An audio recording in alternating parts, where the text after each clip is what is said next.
Hello दोस्तों, मेरा नाम है मोहम्मद ताबिश खान। एक बार फिर से एक नई कहानी के साथ विक्रम बेताल की कहानी। हर बार की तरह राजा विक्रम फिर बेताल को पेड़ से नीचे उतारता है और पीठ पर लादकर उसे योगी के पास ले जाने के लिए चल देता है। ऐसे में एक बार फिर बेताल राजा विक्रम को बोलने पर विवश करने के लिए एक नई कहानी कहना शुरू करता है। कहानी है राजा रूपसेन और अंगरक्षक बीरबल की। वर्धमान राज्य में रूपसेन नाम का एक राजा राज किया करता था। राजा बहुत ही साहसी, दयालु और न्यायमती था। यही वजह थी कि केवल वर्धमान में ही नहीं बल्कि उसके राज्य से सटे सभी राज्य में भी राजा रूपसेन के व्यक्ति की मिसाल दी जाती थी। एक दिन रूपसेन के दरबार में बीरबल नाम का एक व्यक्ति आया। जब राजा ने उसके आने की वजह पूछी तो बीरबल बोला, मुझे नौकरी चाहिए और मैं अंगरक्षक के तौर पर आपकी सेवा करना चाहता हूँ। बीरबल की ये बात सुनकर राजा ने कहा, मैं तुम्हें अपना अंगरक्षक बना सकता हूँ, लेकिन उसके लिए तुम्हें अपनी कार्यकुशलता सिद्धि करनी होगी ताकि मैं ये तय कर सकूं कि तुम मेरे अंगरक्षक बनने के लायक हो भी या नहीं। राजा की ये बात सुन बीरबल फौरन तैयार हो गया। उसने अपने बाहुबल के साथ अपना शास्त्र कौशल भी दिखाया। बीरबल की सभी विशेषताओं को देखकर राजा रूपसेन बहुत प्रभावित हुआ। राजा ने पूछा, बीरबल बताओ, अगर मैं तुम्हें अपना अंगरक्षक बनाता हूँ तो तुम्हें प्रतिदिन खर्च के लिए क्या चाहिए? राजा के इस सवाल पर बीरबल बोला, महाराज आप मुझे 1000 तोले सोना दे देना। बीरबल का इतना कहना था कि दरबार में मौजूद सभी लोग हैरान होकर बीरबल की ओर देखने लगे। राजा रूपसेन भी बीरबल की मांग पर आश्चर्य में पड़ गया। हो भी क्यों ना, वेतन के रूप में बीरबल ने इतनी बड़ी रकम जो मांग ली थी। राजा ने गंभीर होकर बीरबल से पूछा, तुम्हें परिवार में कितने लोग हैं? बीरबल ने उत्तर दिया, कुल 4 महाराज, मैं, मेरी पत्नी, एक बेटा और एक बेटी। बीरबल का जवाब सुन राजा ने मन ही मन सोचा कि आखिर 4 लोगों के भरण पोषण के लिए इसे इतनी धन की क्या आवश्यकता। फिर कुछ सोचकर उसने बीरबल को 1000 तोला सोना प्रतिदिन बतौर खर्च देने की बात मान ली। काम सिर्फ इतना था कि उसे हर रात राजा की सुरक्षा के लिए राजा के कक्ष के बाहर पहरा देना था। राजा ये जानना चाहता था कि बीरबल इतने धन का क्या करेगा। उसने बीरबल को 1000 तोला सोना देकर रात में नौकरी पर आने को कहा और गुप्त रूप से कुछ सैनिकों को उसके पीछे लगा दिया। बीरबल नौकरी और मनचाहा वेतन पाकर बहुत खुश हुआ। बीरबल सेना लेकर खुशी खुशी घर गया और आधा सोना ब्राह्मणों में बांट दिया। बाकी आधा बचा उसके 2 हिस्से किए। एक हिस्सा वैरागियों में, सन्यासियों और मेहमानों को दिया। फिर बचे हुए सोने से अनाज मंगाया और बढ़िया पकवान बनाया। तैयार पकवान को पहले गरीबों को खिलाया और फिर उसके बाद जो बचा उसे अपने परिवार के साथ मिल बांटकर खाया।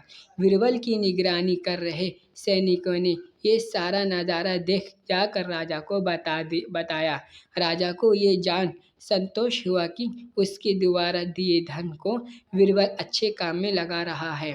अब राजा को ये देखना था कि बीरबल अपने काम में कितना खरा उतरता है। बीरबल जब महल पहुंचा, राजा के कक्ष के बाहर पहरा देने लगा तो राजा सोया नहीं। राज पूरी रात चुपके से जांच करता रहा कि बीरबल अपना काम कितनी ईमानदारी से करता है। राजा ने पाया कि बीरबल बिना पलक झपकाए पूरी मुस्तैदी से कक्ष के बाहर पहरा दे रहा था। बीरबल की ऐसी कर्तव्य निष्ठा देख राजा बहुत ही खुश हुआ। बीरबल प्रतिदिन इसी तरह सूरज ढलने ही महल पहुंच जाता और राजा की सुरक्षा में तैनात रहता था। जब भी राजा को किसी भी चीज़ की ज़रूरत होती, बीरबल हमेशा हाजिर रहता। ऐसे ही देखते देखते कई माह गुजर गए। एक रात कुछ अजीब घटना घटी। राजा ने आधी रात किसी स्त्री की रोने की बिलखने की आवाज़ सुनी। स्त्री की आवाज़ सुन राजा बहुत हैरान हुआ।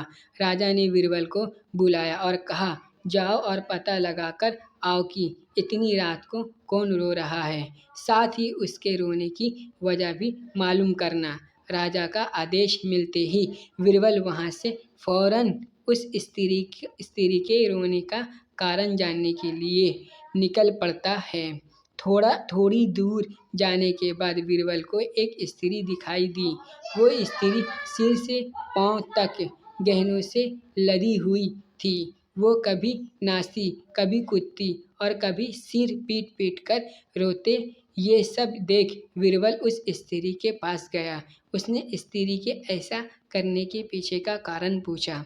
बीरबल के पूछने पर स्त्री बोली, मैं राजलक्ष्मी हूँ। रोती इसलिए हूँ कि राजा रूपसेन की जल्द ही मौत होने वाली है।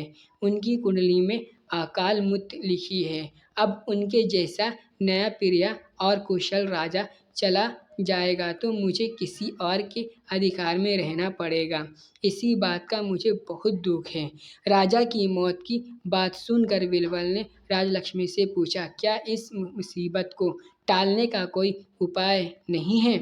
इस पर राजलक्ष्मी ने बोली, उपाय तो है, लेकिन क्या तू कर पाएगा? बीरबल बोला, आप मुझे उपाय बताएं, मुझे जो भी बन पड़ेगा मैं अवश्य करूँगा। बीरबल के हामी भरते ही राजलक्ष्मी बोली, पूर्व की दिशा में यहाँ से कुछ दूर एक देवी का मंदिर है। अगर उस मंदिर में तू देवी के चरणों में अपने बेटे की बलि दे देता है तो राजा पर आने वाला संकट टल जाएगा। उसके बाद राजा 100 साल तक बिना किसी तकलीफ के जीवित रहेगा और राज कर पाएगा।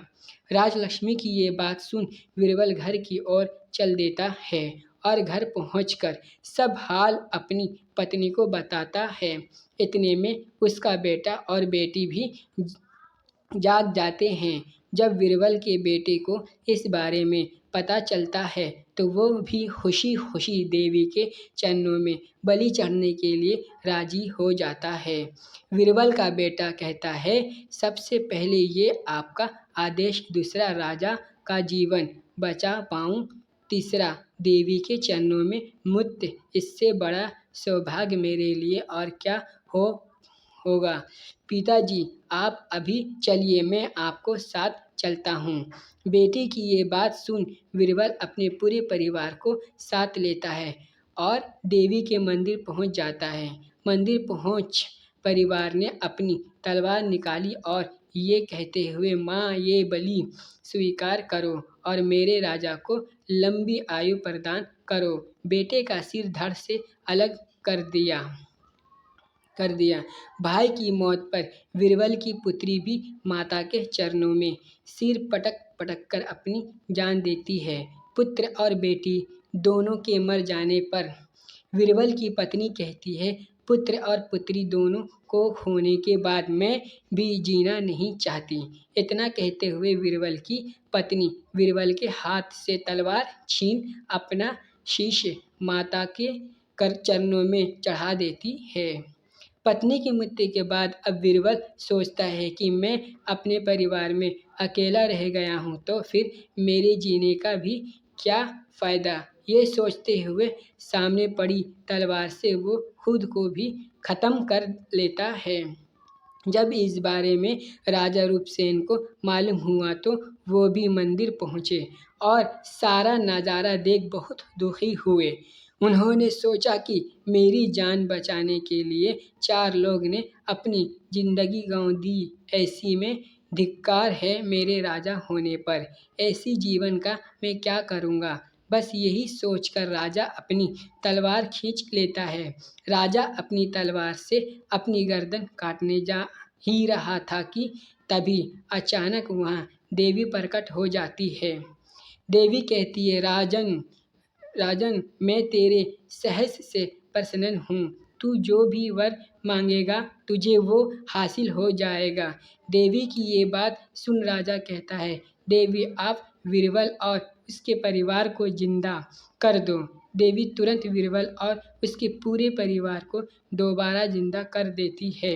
इतना कहकर बेताल बोला, बताओ विक्रम, इन सब में सबसे बड़ा बलिदान किसका? विक्रम बोला, बेताल, सबसे बड़ा बलिदान राजा का हुआ। बेताल ने पूछा, वो क्यों? विक्रम बोला, सुनो, पिता की आज्ञा का पालन करना पुत्र का धर्म होता है।